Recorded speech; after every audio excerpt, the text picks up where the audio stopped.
Ano, Clarita, i-condition mo rin yung katawan mo, ha? Para mapabulugan din kita. Good girl. Ano, Sarah?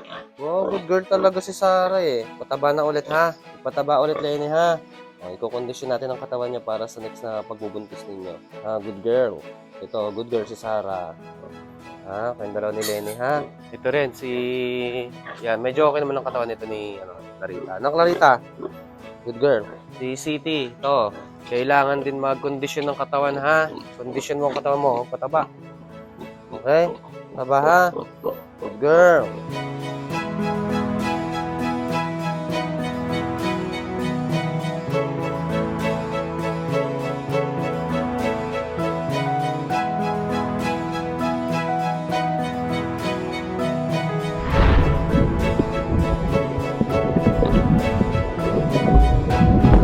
Kahit na marami kamalasan ang abuti kunin ang mobile phone makinigala ng music and shake it, shake it, shake, shake, shake it. Let's go! A blessed day mga chance, is a new day na naman para sa atin. And for today's video, ipapakita ko sa inyo kung paano ko pupurgahin yung mga alaga nating biik. And additional din dyan is papakita ko sa inyo yung updates sa ating mga inahing baboy. But guys, sa part nito, minabuti ko na lang mag-voice over kasi nga, ang iingay ng mga alaga nating biik dahil excited na silang kumain. And take note guys, no, gutom na talaga sila ng time niyan dahil nga, hindi ko sila gaanong pinakain ng umaga. Mabalik naman tayo sa topic natin about sa pagpupurga ko sa mga alaga kong biik. So dito guys, gumamit ako ng ivermectin na sachet para ihalo sa tubig. And then, i-mix ko yun para talagang maging equal ang mapupunta sa mga alaga nating biik or yung maiinom nila. So, sa pagpe-prepare nito guys, is kailangan lang natin ng konting tiyaga, no? Dahil medyo nakakadagdag din sa trabaho dahil kailangan natin mag-give ng tubig. Tapos, ihalo yung ivermectin. Tapos, syempre, hayaan mo natin na malusaw talaga yung powder niya para pag nahalo natin, pwede natin ihalo sa mga pakain natin sa mga alaga nating biik.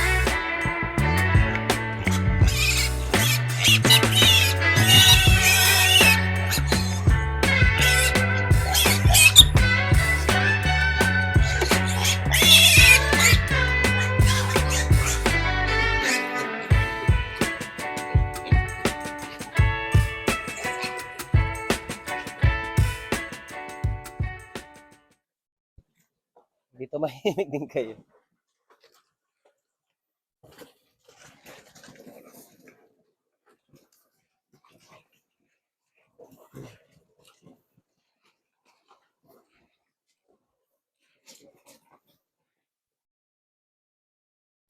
Yan.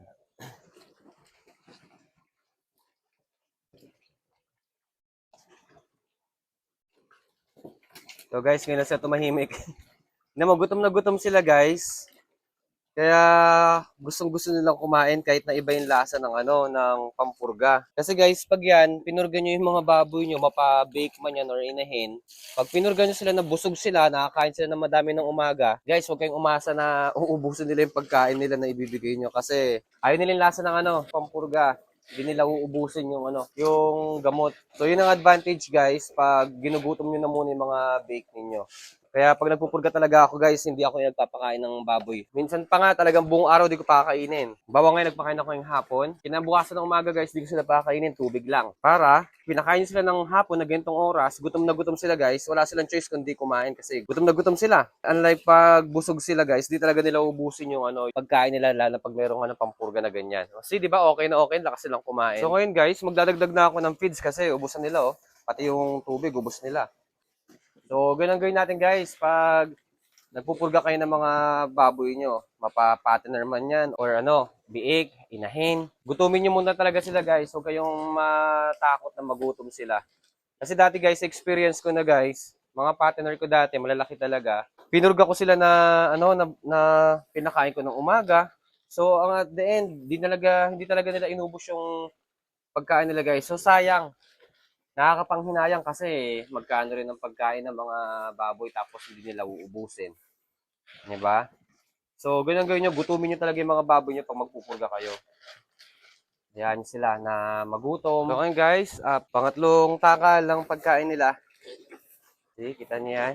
Ganado silang kumain, no? Kasi gutom na gutom sila talaga. So sometimes guys, kailangan talaga natin tiisin yung mga alaga natin baboy. Do alam ko talaga, minsan talaga, meron talagang nakaka-experience sa atin. Hindi nakakatiis sa mga alaga natin baboy kasi nga, di natin kaya na nagugutom sila, di natin kaya tingnan na kulang sila sa pagkain, no, na ano tayo, na konsensya tayo.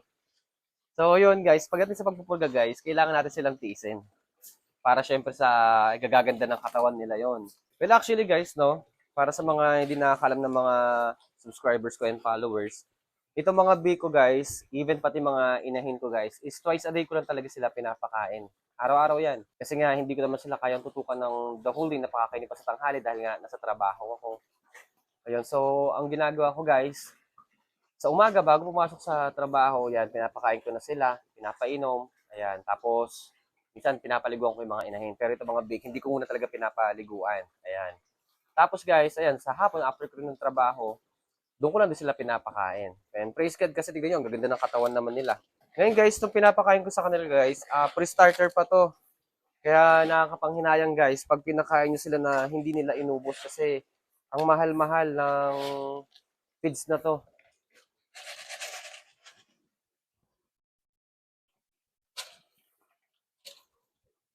Magkano ang per kilo nito guys is 57 ang per kilo nito dito sa amin. Dito sa Oriental Mindoro. So ayun guys, every time na mag-ano kayo, magpupurga kayo ng mga alaga niyong baboy, mapabik man yan or mga inahin, make sure na gutom sila guys. Lalo na kung ang way ng pagpupurga ninyo is soluble, no? O yung mga inahalo sa mga pagkain or sa tubig ng mga alaga niyong baboy or biik, mas maganda na gutumin niyo sila. Huwag kayong matakot na baka magutom sila or maawa, no? Kailangan kasi talaga yon. So, kailangan yung tiisin yung mga alaga nyong baboy or bake. Alam ko naman na mahal nyo na tayo yung magutom yung mga alaga nyo. Pero, sometimes, especially sa mga ganitong situation, kailangan natin talagang tiisin yung mga alaga nating baboy. Katulad kayo ng umaga, guys, pinakain ko sa kanila kayo na, as in, isang takal lang, pero yung isang takal na yun, guys, is hindi pa puno. No? So, bitin na bitin talaga sa kanila yan. Tapos, isang baldeng tubig lang ang pinainom ko sa kanila. So yun guys, so ganoon ako nagpupurga ng mga alaga kong baboy. Yun ang yun ang style ko. Para hindi talaga sayang yung pampurga na iniligay nyo sa pakain nila. Para syempre, is umepekto talaga sa kanila. And sayang din naman talaga kung magpupurga kayo tapos hindi nila uubusin yung pagkain. So unang-una, nasayang yung pampurga nyo doon, nasayang yung panahon, isa pa yon. Then pangatlo, nasayang din yung feeds, no, na hindi nila inubos. So sayang yung pera, no? So, ganun ang gawin nyo mga mahal tians, no, sa mga nanonood ngayon na, especially sa mga bago and sa mga aspiring hog racer, no? Ito yung mga pwede kong i-recommend sa inyo kung paano kayo magpupurga ng mga alaga ninyong baboy. And again, take note, no, twice a day ko lang pong pinapakain itong mga baboy ko, itong mga biik. And ayun guys, no, sa mga nandito pala sa Oriental Mindoro, for sale po yung mga biik natin ngayon. So, meron tayong available na 22 heads dito sa Mahalta Farm. Alright? And guys, sa mga bago hindi pa nakakapag-subscribe dyan, at kung hinahanap yung mga content is katulad dito about sa piggery and farming, hindi kayo nagkamali na napuntahan. Huwag nyo na po kalimutan na mag-subscribe at i-like yung video na to and i-share nyo na rin po sa mga kaibigan ninyo, no? Then, subscribe na po kayo at i-click nyo po yung notification bell para lagi kayo ma-update every time na mag-upload tayo mga bagong videos dito sa channel natin. And kung gusto nyo pa po akong ma-reach out, no? Gusto nyo makakonect sa akin, pwede nyo pong i-follow yung Facebook page na Mahalta Farming Vlogs. So, pwede nyo po akong i-message. Tapos, dyan din po kayo ma-update every time na magpo-post na ng mga pictures or other videos. So, yun po. I think hanggang dito itong video na to. And thank you so much ulit sa lahat ng mga Mahaltians na patuloy na sumusuporta sa mga ina-upload nating videos dito sa channel natin. So, guys, see you on my next vlog. Bye!